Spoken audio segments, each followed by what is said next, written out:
What did I watch June 2024 edition?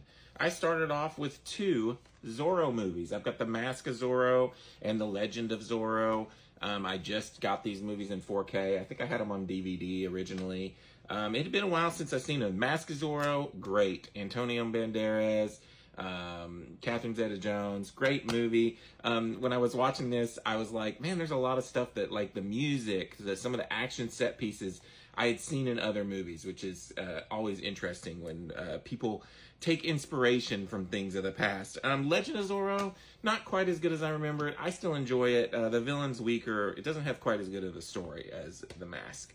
Next up, I watched Flight of the Phoenix, another DVD upgrade. I hadn't seen this movie in a while. Dennis Quaid. They crash land a plane in the desert, and then they somehow rebuild the plane. It's an interesting story. I love it. I think it's a fun movie. Is it realistic? Probably not. Next up, I had bought this about a year ago, the first season of House of the Dragon in this sweet 4K steelbook. I love this steelbook. It's awesome.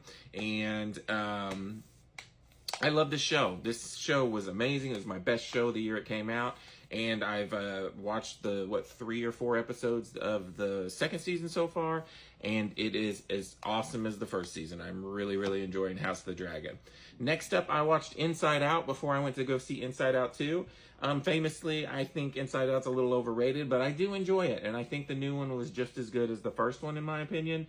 I like it. I just don't love it. Like some Pixar films, I would not put that in my top 10 Pixar films.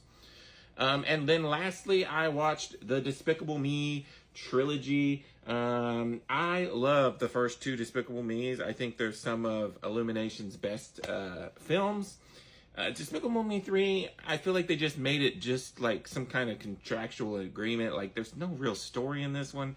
I don't really care about the whole twin thing. But these first 2 have a lot of heart. I like the stuff with the girls. Less Minions is better in my opinion, because I don't like the Minions movies, but I do like the Despicable Me movies. We'll see how Despicable Me 4 works. I hope they actually have a better story than they did with 3. And that is it for the month of June.